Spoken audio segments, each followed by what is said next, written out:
आज ऑफिस में मेरी थोड़ी तबीयत खराब हो गई, जिसकी वजह से मैं जल्दी ही घर वापस लौट आई। लेकिन जब मैं घर लौट कर आई तो मैंने देखा कि दीदी कहीं भी दिखाई नहीं दे रही थी। मैंने उन्हें एक दो बार आवाज़ भी दी, लेकिन मुझे उनका कोई भी जवाब नहीं मिला। इसीलिए मैं पहले थोड़ा परेशान हुई, क्योंकि इस वक्त तो दीदी घर पर ही होती थी। मैंने सोचा कि मैं टेरेस पर जाकर देखती हूँ। हो सकता है वह किसी काम से टेरेस पर बने कमरे में गई हों। और जब मैं टेरेस के कमरे के पास पहुंची तो मुझे ऐसा लगा कि शायद दीदी उस कमरे में अकेली नहीं है। मुझे हैरानी हुई कि आखिर इस वक्त कौन आ सकता है, क्योंकि जीजा जी तो 2 दिन पहले ही इटली गए हुए थे। इतनी जल्दी तो वह वापस नहीं आ सकते थे। मैं अभी ये सोच ही रही थी कि तभी मुझे जो दूसरी आवाज़ सुनाई दी वह कुछ जानी पहचानी सी लगी। इस वजह से मैंने दरवाजे पर नॉक नहीं किया, बल्कि खिड़की से झांक कर देखा। और खिड़की से मुझे अंदर का जो नज़ारा दिखा, उसे देखकर तो मेरे होश बुरी तरह से उड़ चुके थे। मेरी बहन तो मेरे ही होने वाले पति के साथ उस वक्त वह दोनों जिस अवस्था में थे, उससे मेरी आंखों में खून उतर आया था। मैंने कभी सपने में भी नहीं सोचा था कि मेरी ही बहन मेरा घर उजाड़ने पर तुली होगी, और मेरा होने वाला पति भी मेरी पीठ के पीछे मेरी सगी बहन के साथ ये सब कर रहा होगा। उनकी हालत साफ तौर पर बयान कर रही थी कि वह किस तरह की भावना से भरे हुए थे। मेरा नाम संजना है। मैं 22 साल की एक बहुत ही खूबसूरत लड़की हूँ। मेरी बहन काजल की शादी आज से 7 साल पहले मेरे जीजा जी रजत ठक्कर के साथ हुई थी। उन दोनों की अरेंज मैरिज थी। मैं और मेरी बहन, हम दो ही अपने माँ बाप की संतानें थीं। पापा ने हमेशा से यही चाहा कि उनकी बेटियों की शादी ऐसे घर में हो जहाँ पर रुपए पैसे की कभी कोई कमी ना रहे, और इसके साथ ही उन्हें हमेशा वह इज्जत सम्मान मिले जो उन्हें अपने खुद के घर में भी मिलता आया है। दीदी की शादी एक बहुत अमीर घराने में हुई थी। कुछ सालों के बाद ही दीदी मुंबई में जाकर शिफ्ट हो गई, और इधर एक दिन अचानक पापा ये दुनिया छोड़कर चले गए। मेरी अभी कॉलेज की पढ़ाई चल रही थी और मैं मम्मी के साथ ही रह रही थी। लेकिन जैसे ही मेरी कॉलेज की पढ़ाई कंप्लीट हुई, उसके बाद मैंने जॉब के लिए अप्लाई करना शुरू कर दिया, और तकरीबन 2 महीने के बाद ही मुझे एक बहुत अच्छी जॉब का ऑफ़र आया। लेकिन प्रॉब्लम ये थी कि वह जॉब मुझे मुंबई में ही मिली थी। मैंने माँ से कहा भी कि दीदी भी वहीं पर रह रही है, और अब जॉब की वजह से मुझे भी वहीं जाना पड़ेगा। तो फिर आप यहाँ अकेली रहकर क्या करेंगी? इसीलिए आप भी मेरे साथ ही चलें। लेकिन माँ पापा के बने हुए उस घर को छोड़कर कहीं भी नहीं जाना चाहती थी। वह कहती थी कि तुम्हारे पापा की इस घर से बहुत सारी यादें जुड़ी हुई हैं। वह तो इस दुनिया में नहीं है, लेकिन जब मैं इस घर में रह रही हूँ तो मुझे हर पल यही महसूस होता है कि मैं अभी भी उनके बहुत ज़्यादा करीब हूँ। अगर मैं इस घर को छोड़कर चली जाऊंगी तो मैं तुम्हारे पापा की यादों से दूर हो जाऊंगी। उनकी ऐसी बातों से मैं बहुत ज़्यादा असमंजस में थी। मैं अपनी माँ की भावनाओं की कदर करती थी, लेकिन कभी कभी कुछ फैसले भावनाओं में आकर नहीं लिए जाते। उनके लिए हमें प्रैक्टिकल भी होना पड़ता है। अगर मैं माँ को वहाँ पर अकेले छोड़कर जाती तो मैं हमेशा ही टेंशन में रहती कि ना जाने मेरी माँ कैसी होगी। दीदी ने भी माँ को कई बार समझाया कि जहाँ पर हम रहना शुरू कर देते हैं वहीं पर हमें अच्छा भी लगने लगता है। इसीलिए आप वहाँ पर अकेली ना रहें। लेकिन माँ थी कि वह अपने आगे मानने को तैयार ही नहीं थी। इसी बीच हमें पता चला कि मेरी मौसी के बेटे ने विदेश में ही किसी लड़की से शादी कर ली, और वह वहीं पर शिफ्ट हो गया। और उसने अपना फैसला भी मौसी को साफ साफ सुना दिया कि अब वह यहाँ वापस लौटकर कभी भी नहीं आएगा। जिसकी वजह से मौसी को बहुत ही गहरा सदमा लगा, क्योंकि वह भी मेरी माँ की तरह अब बिल्कुल अकेली हो चुकी थी। मौसा जी भी कुछ साल पहले उन्हें छोड़कर इस दुनिया से जा चुके थे। इस बीच मेरी माँ ने उनके घर जाकर उन्हें अच्छे से समझाया और संभाला। माँ ने मौसी को हिम्मत दी और कहा कि हम सब हर वक्त दुनियादारी में उलझे रहते हैं और जिम्मेदारियों को निभाते रहते हैं, लेकिन कभी खुद पर ध्यान नहीं देते। लेकिन आज देखो, हम चाहे किसी के लिए कितना भी कर लें, जिसे हमें छोड़कर जाना है वह एक ना एक दिन चला ही जाएगा। तो हम भी ऐसे इंसान के पीछे अपने बचे हुए जीवन को क्यों बर्बाद करें, जिसे हमारी बिल्कुल भी कदर नहीं है। क्या तुम्हें नहीं लगता कि अब हमें भी अपने लिए जीना चाहिए? पूरी जिंदगी हम दूसरों के लिए जीते आए तो उससे हमें भला क्या मिला? मैं भी माँ की ये सारी बातें सुन रही थी और मुझे उनकी बात बिल्कुल ठीक लगी। माँ की बातों से मौसी को थोड़ी हिम्मत मिली। वो आंसू पोंछते हुए कहने लगी, तो फिर बताओ दीदी, अब मुझे क्या करना चाहिए? माँ ने कहा, तुझे याद है शादी से पहले हम दोनों बहनें कितनी हंसी खुशी एक दूसरे के साथ रहती थीं। चल, क्यों ना अब आज से फिर से हम वही जिंदगी जिए और एक दूसरे का सहारा बने। माँ के मुंह से ऐसी बात सुनकर मैं खुद भी बहुत ज़्यादा खुश हो गई, क्योंकि मैं समझ गई थी कि माँ क्या चाहती है। लेकिन मौसी अभी भी कुछ समझ नहीं पा रही थी। माँ ने कहा, तुम अपना सारा सामान बांध लो और मेरे साथ मेरे घर में रहकर चलो। अब हम दोनों अपने वह सारे शौक पूरे करेंगे जो हम शादी और बच्चों की जिम्मेदारियों के चक्कर में कभी भी पूरे नहीं कर पाए। मौसी ने कहा, क्या सच में हम जो भी चाहते थे वह अब भी हम कर सकते हैं? माँ ने कहा, बिल्कुल, क्यों नहीं कर सकते। जब हम इतनी बड़ी जिम्मेदारियां उठा सकते हैं, अपने बच्चों को उनके पैरों पर खड़ा कर सकते हैं ताकि वह भी अपनी इच्छाएं पूरी कर सकें, तो क्या हम खुद की इच्छाओं को पूरा नहीं कर सकते? इसके बाद मौसी अपना सारा सामान लेकर हमेशा के लिए माँ के साथ वापस घर लौट आई। उन दोनों की खुशी देखकर मैं भी बहुत खुश हो रही थी। सच में माँ को देखकर मेरे अंदर भी एक जिंदा दिली आ गई। मैं सोचने लगी कि माँ ने सही वक्त पर मौसी को सही रास्ता दिखाकर उनकी जिंदगी को एक नया मोड़ दिया है। अगर वह ऐसा ना करती तो शायद मौसी सदमे में ही अपनी बची हुई जिंदगी गुजार देती। इधर अब मेरी भी ये प्रॉब्लम पूरी तरह से दूर हो गई थी कि माँ मेरे यहाँ से जाने के बाद बिल्कुल अकेली रह जाएंगी, क्योंकि अब ऐसा बिल्कुल भी नहीं था। माँ ने मुझसे कहा कि अब तुम दोनों बहनों को मेरी फिक्र करने की कोई ज़रूरत नहीं है, क्योंकि मेरा ख्याल रखने के लिए तो मेरी बहन आ चुकी है। ये कहते हुए मम्मी और मौसी दोनों ही ठहाका मारकर हंसने लगीं। अगले दिन से मैंने अपनी पैकिंग शुरू कर दी, लेकिन इधर मैं देख रही थी कि माँ और मौसी भी अपनी पैकिंग कर रही थी। ये देखकर मैं हैरान रह गई कि ये लोग कहाँ जा रहे हैं। तो माँ ने बताया कि उन लोगों ने अपनी सारी ख्वाहिशों की एक पूरी लिस्ट बनाकर तैयार की है, जिसमें सबसे पहले वह दोनों गोवा की ट्रिप पर जाएंगे और वहाँ पर खूब सारी मस्ती करेंगे। उनकी बात सुनकर मैं बहुत खुश हो गई। मैंने माँ से कहा कि आप अपना और मौसी का ख्याल रखिएगा और पैसों की बिल्कुल भी फिक्र मत करिएगा। 2 दिन के बाद मैं मुंबई आ चुकी थी।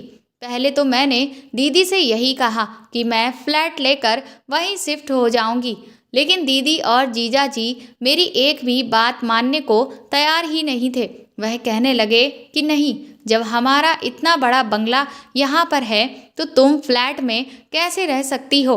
तुमने ये बात सोची भी कैसे? लेकिन मैं नहीं चाहती थी कि उनकी प्राइवेसी में किसी भी तरह की कोई खलल पड़े, इसीलिए जीजा जी के सामने तो मैंने ज़्यादा बहस नहीं की। लेकिन जब मैं दीदी से अकेले में मिली तो मैंने उन्हें ये बात समझाने की कोशिश की, लेकिन दीदी ने कहा कि तुम्हारे जीजा जी इतना ज़्यादा यहाँ रहते ही नहीं हैं जो मेरी किसी भी तरह की प्राइवेसी में खलल होगी, इसीलिए तुम बेझिझक आराम से मेरे घर पर ही रह सकती हो। उनके इतना कहने पर मैं उनकी बात मान गई, क्योंकि एक बात ये भी थी कि मुंबई जैसे शहर में रहने की जगह ढूंढना यानी कि भूसे के ढेर में सुई को ढूंढने के बराबर था। मैंने अपना ऑफिस ज्वाइन कर लिया और वहाँ पर जो भी काम मुझे दिया गया उसे मैंने अच्छे से करना शुरू भी कर दिया था। मेरी ज्वाइनिंग के तीसरे दिन ही वहाँ पर एक नए लड़के ने ज्वाइन किया। हम दोनों ही क्योंकि उस ऑफिस में नए थे, इसीलिए हमारी इंटर्नशिप भी साथ में ही रखी गई, जिसकी वजह से मेरी उससे बहुत ज़्यादा बातचीत होने लगी और धीरे धीरे मेरी और उसकी काफ़ी अच्छी दोस्ती हो गई। वह लड़का स्वभाव का बहुत ही अच्छा था। उसका नाम आकाश था।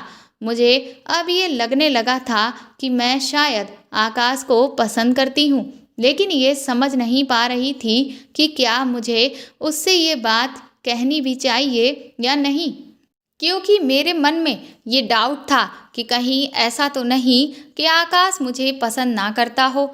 लेकिन एक दिन अचानक ही आकाश ने अपने बर्थडे के दिन मुझे प्रपोज कर दिया। उसकी बात सुनकर मैं खुशी से फूली नहीं समा रही थी और मैंने तुरंत ही उससे शादी के लिए हाँ कह दी। इधर आकाश की फैमिली तो तैयार थी, लेकिन मुझे अभी अपने घर में इस बारे में बात करनी थी। धीरे धीरे इस सब में 6 से 7 महीने बीत चुके थे और इधर माँ मेरे लिए अच्छे लड़के की तलाश करने लगी। मुझे समझ नहीं आ रहा था कि मैं अपने घर वालों को कैसे बताऊं कि मैं किसी को पसंद करती हूँ। मैंने सोचा कि अगर मैं माँ को डायरेक्ट ये बात बता दूंगी तो ना जाने वह क्या सोचें। इसीलिए मैंने ये बात अपनी बहन को बताने का फैसला किया और दीदी के जन्मदिन पर मैंने आकाश को इनवाइट किया और फिर मैंने उन्हें अपने और आकाश के रिश्ते के बारे में सब कुछ बता दिया और उनसे ये भी कहा कि अब हमारे इस प्यार के रिश्ते को शादी के रिश्ते में बदलने की जिम्मेदारी भी है, पूरी तरह से आपकी है। ये सुनकर दीदी बहुत खुश हो गई। हालांकि पहले मुझे लग रहा था कि पता नहीं दीदी इस रिश्ते के लिए मानेगी भी या नहीं, क्योंकि आकाश की फैमिली एक लोअर मिडिल क्लास फैमिली थी और हम लोग शुरू से ही काफ़ी पैसे वाले थे। इसलिए मुझे ये डर सता रहा था कि कहीं मेरी बहन इस रिश्ते के लिए इनकार ना कर दे।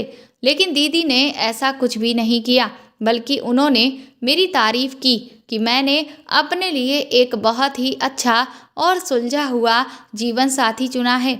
अब मैं पूरी तरह से निश्चिंत हो गई थी, क्योंकि अब आगे की बात करना दीदी की जिम्मेदारी थी और मुझे अच्छे से पता था कि वह ये जिम्मेदारी बहुत अच्छे से निभा लेगी और माँ को मेरे और आकाश के रिश्ते के लिए हर हाल में राजी कर लेंगी। इधर धीरे धीरे ऑफिस में काम का प्रेशर काफ़ी ज़्यादा बढ़ने लगा था, जिसकी वजह से मेरी और आकाश की मुलाकातें कुछ कम होने लगी। लेकिन फिर भी मैं नहीं चाहती थी कि काम की वजह से मेरे और आकाश के रिश्ते में दूरियां हों। इस वजह से मैं आकाश को अक्सर ही समय निकाल कर कहीं ना कहीं घूमने जाने के लिए कहती रहती थी। दूसरी तरफ माँ भी मेरे और आकाश के रिश्ते के लिए तैयार हो गई थी और वह जल्द से जल्द मेरी और आकाश की शादी कराना चाहती थी। लेकिन जब मैंने इस बारे में आकाश से बात की तो आकाश का कहना था कि वह अभी शादी नहीं करना चाहता है, क्योंकि उसे थोड़ा वक्त चाहिए, क्योंकि वह अपने माता पिता के लिए पहले एक अच्छा घर लेना चाहता है ताकि वह उन्हें भी उस घर में रख सके और मुझे भी। शादी के बाद हजारों जिम्मेदारियां बढ़ जाती हैं जिनमें वह अभी पड़ना नहीं चाहता था।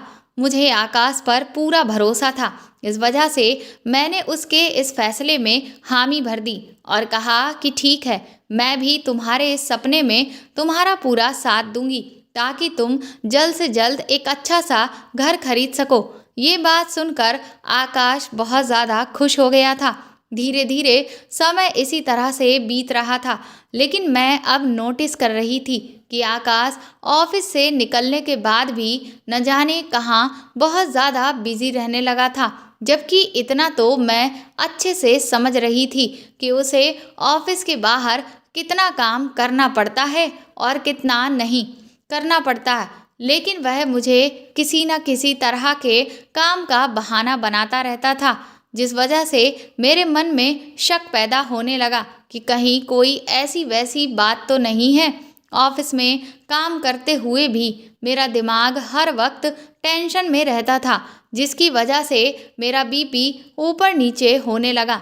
और एक दिन जब मेरे सर में बुरी तरह से दर्द होने लगा तो मैं ऑफिस से आधे दिन की छुट्टी लेकर वापस घर आ गई।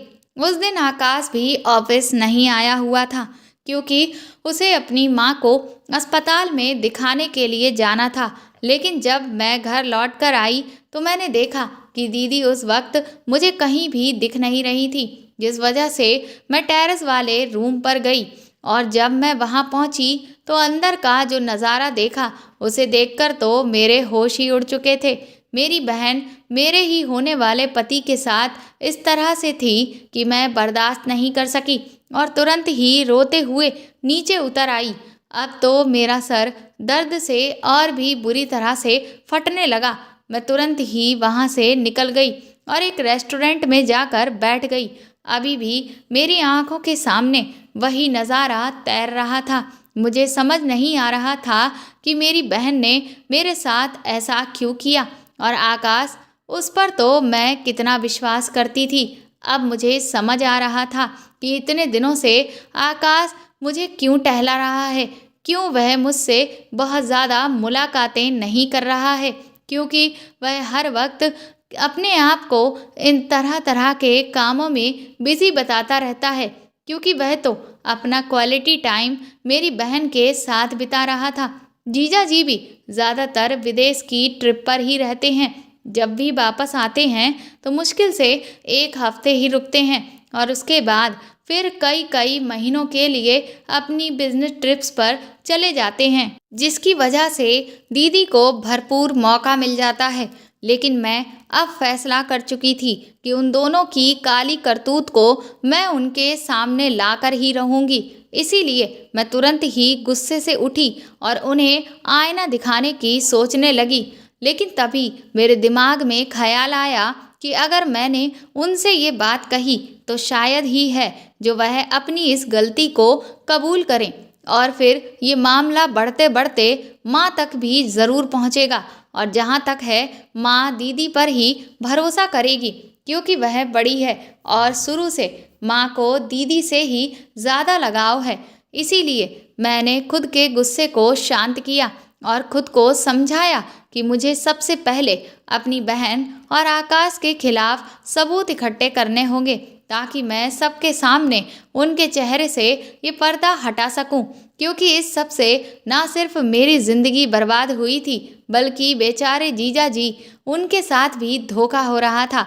मैंने अपना गुस्से का घूंट पी लिया और वापस घर लौट आई। लेकिन अब मैं अपनी दीदी पर नज़र रखने लगी थी। इसीलिए मैंने दीदी के कमरे में एक स्पाई कैमरा लगा दिया, ताकि मैं ये तो देख सकूं कि वह क्या कर रही है। अगले दिन जब मैं ऑफिस में बैठी थी तो मैंने उस स्पाई कैमरे में देखा कि दीदी कहीं पर जाने की तैयारी कर रही थी, और जैसे ही दीदी तैयार हुई उसने किसी को उधर फ़ोन मिलाया और इधर घंटी भी तुरंत आकाश के फ़ोन पर बजी। आकाश मेरे सामने की टेबल पर ही बैठा हुआ था। जैसे ही उसका फ़ोन बजा, उसने सबसे पहले नज़र उठाकर मेरी तरफ देखा और न जाने क्यों उसके चेहरे का रंग उड़ चुका था। वह थोड़ा सा सकपकाया और फिर वो अपना फ़ोन कॉल पर लेकर बाहर की तरफ चला गया। मैं समझ गई कि दीदी ने आकाश को ही फ़ोन मिलाया है। अब तो मुझे बहुत ज़्यादा गुस्सा आ रहा था, लेकिन मैं इस वक्त कुछ भी ऐसा नहीं करना चाहती थी जिससे दीदी और आकाश को मुझ पर शक हो जाए कि मैं उन दोनों की करतूत के बारे में जान चुकी हूँ। थोड़ी ही देर के बाद मैंने कैमरे में देखा कि दीदी कमरे से कहीं बाहर चली गई और इधर आकाश ने भी किसी काम का बहाना बनाकर ऑफिस से छुट्टी ले ली और वह मुझे बिना कुछ कहे चुपचाप वहाँ से निकल गया। मैंने भी यही तरीका अपनाया और मैं भी ऑफिस से निकल गई। इसके बाद आकाश का कुछ दूर पीछा करने के बाद मैंने उसे एक होटल के अंदर जाते हुए देखा। मैं अभी बाहर खड़े होकर होटल का नाम पढ़ ही रही थी कि तभी वहाँ पर मेरी बहन की गाड़ी आकर रुकी। ये तो मैं बहुत अच्छे से अब जानती थी कि दीदी और आकाश दोनों ही यहाँ पर मिलने के लिए आए हैं। मैं तुरंत ही तेजी से होटल के अंदर गई तो वह दोनों मुझे लिफ्ट से ऊपर की तरफ जाते हुए दिखे। मैं भी उनके पीछे ही गई और उसके बाद मैंने उन्हें एक रूम के अंदर जाते हुए देखा। मुझे इस वक्त बहुत ही ज़्यादा झुंझलाहट हो रही थी। ये दोनों मेरी पीठ के पीछे इतना गंदा खेल कैसे खेल सकते हैं? इन्हें बिल्कुल भी शर्म नहीं बची है। लेकिन मैं सब कुछ अपनी आंखों से देखना चाहती थी, पर मुझे समझ नहीं आ रहा था कि मैं ये सब कैसे देखूं। कुछ देर तक सोचने के बाद मेरे दिमाग में तुरंत ही एक विचार आया और फिर मैंने दीदी के बगल वाला कमरा बुक कर लिया और मैं उस कमरे में पहुंचकर बालकनी में गई तो देखा कि सभी कमरों की बालकनियां जुड़ी हुई थीं। यहाँ मेरी किस्मत अच्छी निकली और इसीलिए बस थोड़ी सी मशक्क़त के बाद मैं दीदी के कमरे की बालकनी के अंदर कूद गई। मैं जानती थी कि आगे मैं जो भी देखने वाली हूँ उससे मेरे ऊपर बिजली गिरेगी, लेकिन फिर भी आज मैं सब कुछ अपनी आंखों से ही देख लेना चाहती थी। मैंने बालकनी की खिड़की से जब अंदर कमरे में झांक कर देखा तो पहले तो कुछ देर मुझे वहाँ कोई भी नज़र नहीं आया, लेकिन इसके बाद अंदर वाले कमरे से मैंने दीदी को जिस तरह के कपड़ों में बाहर निकलते हुए देखा उससे मेरी आंखों में आंसू आ गए। मेरी बहन ने मेरे दिल के 1000 टुकड़े करते हुए एक बार भी मेरे बारे में नहीं सोचा था। दीदी आकर के सामने जो बेड पड़ा हुआ था उस पर बैठ गई। उसका मुंह दूसरी तरफ था। मैं समझने की कोशिश कर रही थी कि अंदर क्या चल रहा है। आकाश अंदर वाले कमरे से दीदी से कुछ कह रहा था और इधर से दीदी भी उससे कोई बात कह रही थी, लेकिन क्योंकि शीशा बंद था जिस कारण मुझे दिखाई तो दे रहा था लेकिन कुछ भी सुनाई नहीं दे रहा था। अभी मैं ये सब देख ही रही थी कि तभी अचानक से एक हाथ दीदी की तरफ बढ़ा और उसने कस के दीदी को अंदर की तरफ खींच लिया। ये देखकर मेरी आत्मा रो पड़ी। मैं तुरंत ही वापस अपने कमरे की बालकनी में आ गई और तुरंत ही दंदनाती हुई कमरे से बाहर नीचे लॉबी में आ गई। मैं बुरी तरह से फूट फूट कर रो रही थी कि तभी मेरे ऑफिस की दोस्त काव्या का मेरे पास फ़ोन आया। उसने मुझसे पूछा कि आज मेरी तबीयत को क्या हो गया। मैं उसे बहाना करके बताने लगी कि मेरे सर में बहुत तेज़ दर्द होने लगा था। अभी मैं उससे बात कर ही रही थी कि तभी काव्या ने कहा कि आकाश, तुम्हें सर ने अभी अपने केबिन में बुलाया है। उसकी ये बात सुनकर मैं बुरी तरह से चौंक गई। मैंने काव्या से कहा कि क्या आकाश वहीं ऑफिस में है? तो काव्या ने कहा कि हाँ, वह तो यहीं पर है। दरअसल कोई ज़रूरी बात है जो बॉस को उससे करनी थी और उन्होंने मुझे आकाश को बताने के लिए कहा था। बस मैं उसे वही कह रही थी। उसके बाद मैंने फ़ोन काट दिया, लेकिन अब मैं बुरी तरह से उलझ चुकी थी। अभी कुछ देर पहले तो मैंने आकाश को दीदी के साथ उस कमरे में अंदर जाते हुए देखा था, तो फिर आकाश अब ऑफिस में अचानक कैसे पहुंच सकता है? ये सब क्या हो रहा था? मुझे तो कुछ भी समझ नहीं आ रहा था। मेरा सर चकराने लगा। मैं एक बार तुरंत फिर से भागती हुई अपने उसी रूम में पहुंची और तुरंत ही दीदी के कमरे की बालकनी में चली गई, लेकिन अभी भी मुझे वहाँ पर कोई भी नज़र नहीं आ रहा था। मैंने सोचा कि मैं कुछ देर इंतज़ार करती हूँ और थोड़ी देर के इंतज़ार के बाद मैंने जो कुछ देखा उससे तो मेरे होश ही उड़ गए। दीदी अंदर वाले कमरे से बाहर निकली और उनके साथ आकाश नहीं बल्कि ना जाने कौन आदमी था जिसने उस वक्त तन पर कुछ भी नहीं डाला हुआ था। दीदी जल्दी जल्दी अपना सारा सामान समेट रही थी और उसके बाद वह बहुत जल्दबाजी में कमरे से बाहर निकल गई और वह आदमी बहुत ज़्यादा खुश हो रहा था, बिल्कुल इस तरह से जैसे उसने कोई बहुत बड़ी जीत हासिल की हो। इधर मैं भी अपने कमरे से बाहर निकली और दीदी का पीछा करने लगी, दीदी होटल से निकलकर सीधे अपने घर पहुंच चुकी थी। मेरे तो कुछ भी समझ में नहीं आ रहा था कि आखिर ये सब हो क्या रहा है। इसका मतलब दीदी ना सिर्फ जीजा जी को धोखा दे रही है, वह आकाश को भी धोखा दे रही है। आखिर मेरी बहन को क्या हो गया है? हमारे माँ बाप ने हमें ऐसी परवरिश तो नहीं दी थी कि हम इस तरह के काम करते।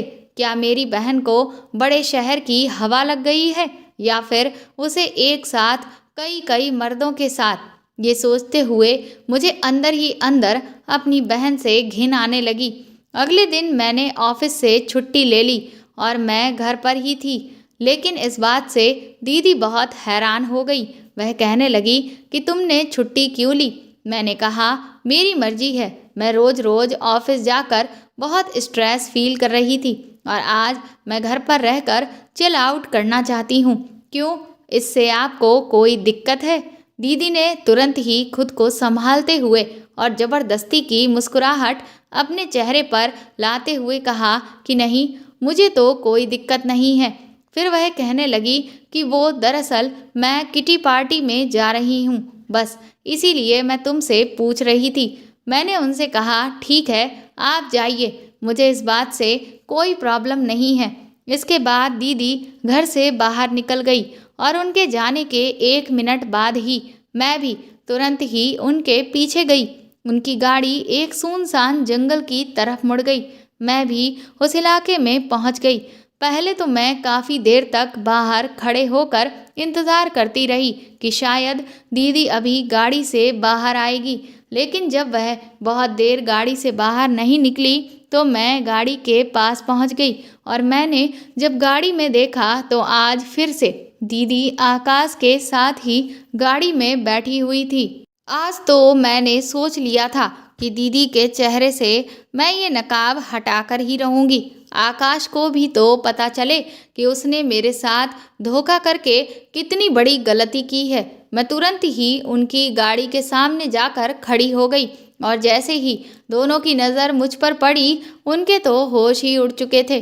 दीदी को तो कुछ समझ में नहीं आ रहा था कि वह मुझसे क्या कहे। मैं तुरंत ही दीदी की तरफ आगे बढ़ी। मुझे गुस्सा तो इतनी तेज़ आ रहा था कि मैं खींचकर उनके गाल पर एक तमाचा लगा दूं, लेकिन क्योंकि वह मेरी बड़ी बहन थी इसीलिए मैं ऐसा नहीं कर पाई। लेकिन आकाश को मैंने एक ज़ोर का धक्का दिया। मैंने कहा कि तुम बहुत बड़े धोखेबाज हो।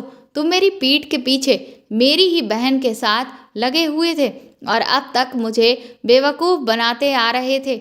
इस पर दीदी कहने लगी, संजना, तुम्हारा दिमाग खराब हो गया है, तुम हमें गलत समझ रही हो। मैंने कहा कि मैं आपको गलत समझ रही हूँ या आप लोग मुझे इतने समय से बेवकूफ़ बनाने की कोशिश कर रहे हैं? आपको क्या लगता है कि क्या मुझे आपके इस चक्कर के बारे में नहीं पता? इसके बाद मैंने अब तक उन दोनों को जब भी साथ देखा या जो भी चीज़ें देखी थी वह सारी की सारी उन्हें बता दी। मेरी पूरी बात सुनने के बाद दीदी फूट फूट कर रोने लगी। वो बोली कि मैं जिस प्रॉब्लम से जूझ रही हूँ बस उसी वजह से मैं उस दिन आकाश को गले से लगाए हुए थी। मैंने कहा कि अपने ये घड़ियाली आंसू मेरे सामने बहाना बंद कर दीजिए, क्योंकि अब मैं आपकी किसी भी बात में नहीं आने वाली हूँ। आकाश मुझसे कहने लगा, संजना, पहले अपनी बहन की पूरी बात तो सुन लो, उसके बाद फैसला करना कि कौन सही है या कौन गलत है। मैंने कहा, तो मैंने अब तक अपनी आंखों से जो भी देखा क्या वह झूठ था? क्या तुम ये कहना चाहते हो कि मैं एक बेवकूफ़ हूँ जो आंखों देखी बात को गलत समझ बैठी? आकाश कहने लगा कि हाँ, तुम सच में एक बहुत बड़ी बेवकूफ़ हो जिसके दिमाग में शक का कीड़ा बैठ गया है और उसकी ही वजह से ही तुमने वह देखा जो था ही नहीं।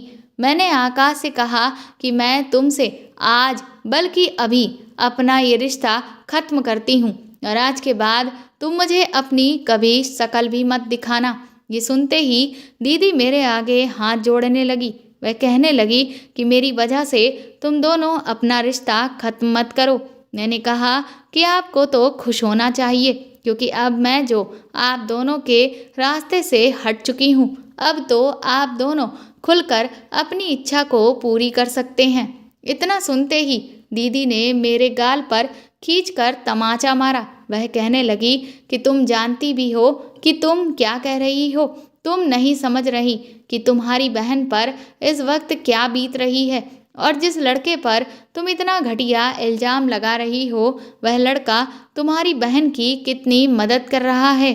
मैंने कहा, हाँ, वह कैसी मदद कर रहा है ये तो मैं अपनी आंखों से ही देख चुकी हूँ। इसके बाद दीदी ने कहा कि ठीक है, अब वह समय आ गया है जब मैं तुम्हें सारी बातें सच सच बताऊं। इसके बाद दीदी ने मुझे अपने लैपटॉप में एक वीडियो दिखाया। वो वीडियो देखकर मेरे तो होश ही उड़ चुके थे, क्योंकि वह मेरी बहन का बहुत ही गलत तरह का वीडियो था और उसमें उनके साथ जो आदमी दिख रहा था उसे तो मैंने कभी भी नहीं देखा था। मैंने दीदी से कहा कि आखिर आपको हो क्या गया है, आप एक साथ इतने सारे आदमियों के साथ थीं। मुझे आपसे घिन आती है। अगर माँ को इस सब के बारे में पता चल गया कि उनकी बेटी ऐसी निकली तो वह तो जीते जी ही मर जाएंगी। ये सुनते ही दीदी और भी ज़्यादा रोने लगी। वह कहने लगी कि तुमने भी अपनी बहन को ऐसा ही समझ लिया। मैंने कहा कि जो सच मुझे अपनी आंखों के सामने दिख रहा है वही मैं आपके बारे में सोच रही हूँ। तभी आकाश ने मुझे पकड़कर अपनी तरफ घुमाया और उसने कहा कि संजना, भगवान के लिए कम से कम एक बार तो हमारी बात सुन लो। मैंने अपने गुस्से को जैसे तैसे शांत किया। मैंने कहा कि ठीक है, बताओ आखिर तुम लोग मुझे क्या बताना चाहते हो। उसके बाद दीदी ने मुझसे कहा कि तुम्हारे जीजा जी से शादी के बाद मैं जिस तरह की ज़िंदगी जीना चाहती थी वह मुझे कभी भी जीने को नहीं मिली। तुम्हारे जीजा जी अपने बिजनेस को लेकर इतना ज़्यादा बिजी रहते थे कि उनके पास मेरे लिए समय ही नहीं था। कई कई महीनों तक वह मुझे अकेला छोड़कर विदेश में घूमते रहते थे और इधर मैं अकेले ही उनके लिए तरसती रहती थी। इसी बीच न जाने कब मेरी और उनके बीच दूरियां बढ़ती चली गईं, क्योंकि वह जब भी लौट कर आते तब भी सिर्फ और सिर्फ अपने काम में ही लगे रहते।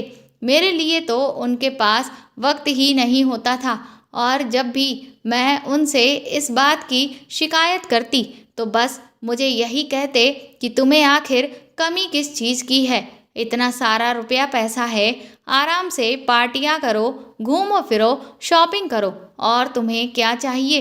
क्या एक इंसान की सिर्फ यही ज़रूरतें होती हैं, उसके अलावा और कुछ भी नहीं। धीरे धीरे मैं डिप्रेशन में जाने लगी, जिसकी वजह से मैंने फैसला किया कि मैं कहीं ऐसा तो नहीं कि अपनी खुद की ज़िंदगी बर्बाद कर रही हूँ। इसीलिए खुद को बिजी रखने के लिए मैंने पार्टीज़ में जाना शुरू कर दिया और जिम भी ज्वाइन कर लिया। जिम जाने के दौरान मेरी मुलाकात रोहन से हुई और धीरे धीरे हमारी काफ़ी बातचीत होने लगी। मुझे पता ही नहीं चला कि कब मैं उसके प्यार में पड़ गई और फिर एक दिन हमने अपनी हदें पार कर दी। मैंने रोहन से कहा कि अब जबकि हमारे बीच पति पत्नी का रिश्ता भी बन चुका है तो हमें ऑफिशियल तौर पर पति पत्नी बन भी जाना चाहिए। लेकिन मेरी इस बात पर रोहन ने पहले तो कुछ खास जवाब नहीं दिया। उसने कहा कि वह अभी फाइनेंशियली उतना स्टेबल नहीं है। मैंने उससे कहा कि मैं उसकी तुम बिल्कुल भी फिक्र मत करो, मैं तुम्हारी इस सब में बहुत मदद कर दूंगी। इसीलिए मैं उसके बिजनेस को सेटअप करने के लिए उसे पैसे देने लगी। लेकिन एक दिन मैंने उसे एक दूसरी लड़की के साथ पकड़ लिया और जब मैंने इस बात का जवाब उससे मांगा तो उसने कहा कि वह सिर्फ मेरा इस्तेमाल कर रहा था क्योंकि मैं एक पैसे वाली लड़की हूँ। ये सुनकर तो मुझे बहुत गहरा धक्का लगा। उस दिन मैंने फैसला कर लिया कि मैं आज के बाद रोहन से कभी भी नहीं मिलूंगी। लेकिन मुझे क्या पता था कि ये तो तूफान से आने के पहले का आगाज़ था। इसके बाद अगले दिन मेरे एड्रेस पर किसी ने एक चिप पोस्ट की और जब मैंने चिप को अपने फ़ोन में डाल कर देखा तो मेरे होश उड़ चुके थे क्योंकि उसमें मेरा और रोहन का वीडियो था। उसे देखकर मेरी तो दुनिया ही हिल गई। अगले दिन ही जाकर के मैंने उस चिप के बारे में रोहन को बताया, जिससे रोहन भी बुरी तरह से घबरा गया। उसके बाद मेरे पास धमकी भरे कॉल्स आने लगे कि अगर मैंने सामने वाले शख्स की मुंह मांगी रकम नहीं दी तो वह इस चिप को मेरे हस्बैंड के पास भेज देगा। उसकी ये बात सुनकर मैं बहुत ही बुरी तरह से डर गई। मैंने रोहन से कहा कि ये सब तुम्हारी चाल है। मैं जानती हूँ कि तुमने पैसों की खातिर मेरे साथ ये सब कुछ किया, लेकिन रोहन अपनी इस बात से पूरी तरह से मुकर गया। वह कहने लगा कि मैं मानता हूँ कि मैं अमीर लड़कियों को अपने प्यार में फंसाता हूँ ताकि उनसे पैसे ऐंठ सकूँ, लेकिन ये सब कुछ मैंने नहीं किया है। पर मुझे अब उस पर रत्ती भर भी विश्वास नहीं था। मैं बुरी तरह से फंस चुकी थी। 2-3 दिन के बाद ही मुझे पता चला कि रोहन तो इस शहर को छोड़कर ही जा चुका था और अब मैं इस जाल में अकेले फंस गई थी। इसके बाद उस कॉल करने वाले शख्स ने मुझसे कई बार बहुत बड़ी बड़ी रकम की डिमांड की, जो मैं उसकी पूरी करते चली गई। लेकिन फिर एक दिन उसने अपनी जो मांग मेरे सामने रखी, उससे तो मेरे पैरों तले की ज़मीन ही निकल गई। उसने मुझसे कहा कि अब तक मैं जो रोहन के साथ करती आई वही मुझे उसके साथ करना होगा।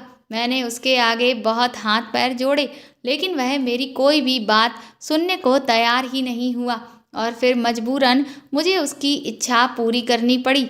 इसी सब के बीच एक दिन जब मैं उस आदमी को पैसे देने के लिए एक होटल में गई थी तो वहाँ मुझे आकाश ने देख लिया और जब आकाश ने मुझसे इस सब के बारे में पूछा तो मैं ना चाहते हुए भी आकाश के सामने फूट फूट कर रोने लगी, क्योंकि ये दर्द न जाने कितने महीनों से मेरे सीने में दफन था। और फिर मुझे आकाश को सब कुछ बताना पड़ा।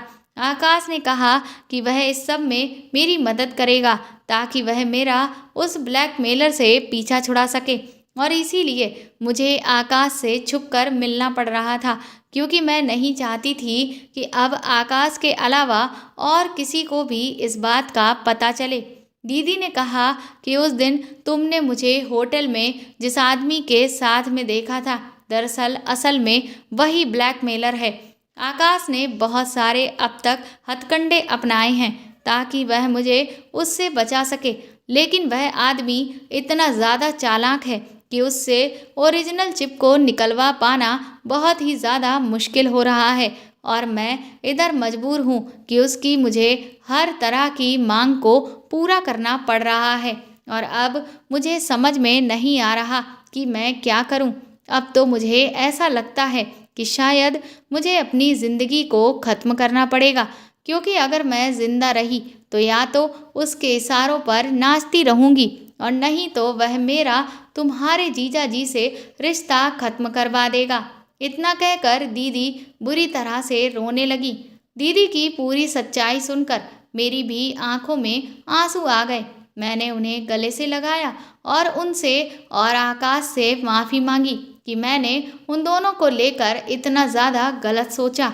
मैंने उनसे कहा कि आप पुलिस में रिपोर्ट दर्ज क्यों नहीं करवाती, तो दीदी कहने लगी कि अगर मैंने ऐसा किया फिर तो ना चाहते हुए भी सब कुछ तुम्हारे जीजा जी को पता चल जाएगा और चाहे कुछ भी हो जाए, लेकिन मैं इस सब के बारे में तुम्हारे जीजा जी के कान में भनक भी नहीं पड़ने देना चाहती, वरना मैं जीते जी मर जाऊंगी। दीदी मेरे आगे हाथ जोड़कर गिड़गिड़ाने लगी कि संजना कुछ भी करो लेकिन मेरी गृहस्थी को बचा लो। मेरी एक छोटी सी गलती ने मेरे पूरे घर पर मुसीबत लाकर खड़ी कर दी है। मैंने उनसे कहा कि आप पहले घर चलिए, हमें इस बारे में इत्मीनान से सोचना होगा। वह आदमी हद से ज़्यादा चालाक है और इसीलिए उसके साथ भी हमें चालाकी से ही काम लेना पड़ेगा। इसके बाद हमने एक योजना बनाई जिसके तहत सबसे पहले मैंने एक डिटेक्टिव को हायर किया, जिसको मैंने उस ब्लैकमेलर के पीछे लगा दिया ताकि वह उसके बारे में हर छोटी बड़ी जानकारी हमें बता सके। और एक हफ्ते के बाद जो भी जानकारी हमें हासिल हुई उससे ये पता चला कि वह आदमी और लोगों के निजी पलों को कैद करके उन्हें इसी तरह से फंसाने की कोशिश करता है, जिसके लिए वह कई बार खुद भी एक से एक अमीर लड़कियों को फंसाता है और उन पर नज़र रखता है कि वह कहाँ किसके साथ जा रही हैं। और अगर कोई लड़की उसके खुद के झांसे में आ जाती है तब तो उसके लिए ये काम और भी ज़्यादा आसान हो जाता है। मेरे लिए ये बात बहुत बड़ी थी और बहुत बड़ा मौका भी। मैंने दीदी से कहा कि अब आप देखती जाइए कि मैं उससे किस तरह से आपकी चिप को हासिल करती हूँ। अगले दिन ही मैं शाम को जीजा जी की सबसे महंगी गाड़ी को लेकर और बहुत ही खूबसूरत कपड़े पहनकर उस क्लब में पहुंच गई जहां वह ब्लैकमेलर अक्सर ही जाया करता था। जैसे ही उसकी नज़र मेरे ऊपर पड़ी वह तुरंत ही मेरे पास आकर बैठ गया, लेकिन मैंने उसे पूरी तरह से इग्नोर कर दिया।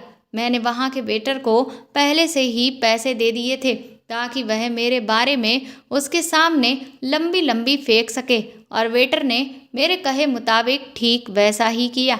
उसने मेरे वहाँ से उठते ही ब्लैकमेलर के सामने मेरी तारीफों के पुल बांधने शुरू कर दिए कि मैं एक करोड़पति परिवार की इकलौती लड़की हूँ और जो अभी विदेश से लौटी हूँ।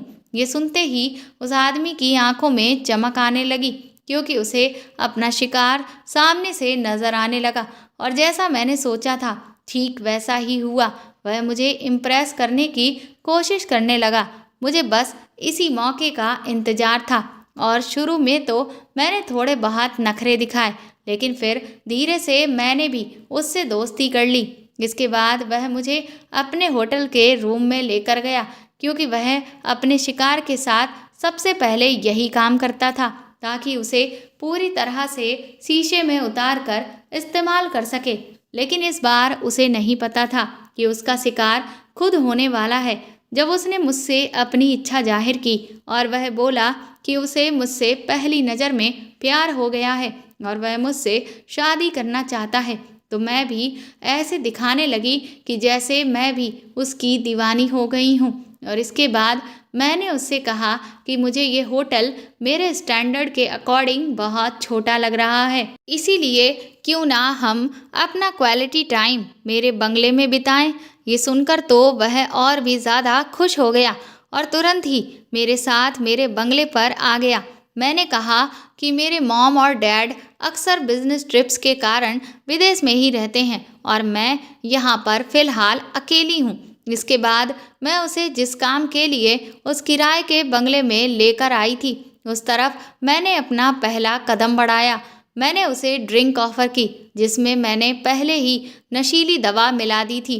उस ड्रिंक को पीते ही वह अपने होश खो बैठा और जब उसे होश आया तो उसकी हालत खराब हो चुकी थी क्योंकि वह बुरी तरह से रस्सियों से जकड़ा हुआ बंधा हुआ था। सबसे पहले तो मैंने और आकाश ने उस आदमी को जमकर पीटा और उस पर अपने गुस्से की पूरी भड़ास अच्छे से निकाली, और उसके बाद हमने उससे दीदी की उस ओरिजिनल चिप के बारे में सारी जानकारी निकलवा ली, और जैसे ही हमारे हाथ में वह चिप आई हमने उसे तोड़कर फेंक दिया और तुरंत ही पुलिस को भी हमने सारी जानकारी दे दी, जिसके बाद उसको गिरफ्तार कर लिया गया। पुलिस ने जब उससे और भी पूछताछ की तो पता चला कि वह अब तक दीदी के साथ साथ न जाने कितनी ही लड़कियों के साथ ये खेल खेलते आया और उसके पास सैकड़ों की मात्रा में इस तरह की चिप निकली जिनमें कई लड़कियों की जिंदगियां कैद थीं। इसके बाद सारे सबूत जब उसके खिलाफ मिल चुके थे तो उसको सजा दे दी गई। दीदी ने मुझे गले लगाकर थैंक यू बोला कि मैं उनकी गृहस्थी को उजाड़ने से बचा लिया। मैंने भी दीदी को समझाया कि भले ही जीजा जी अपने काम में व्यस्त रहते हैं, लेकिन इसका मतलब ये नहीं कि आप उनकी पीठ के पीछे इस तरह का कोई काम करें।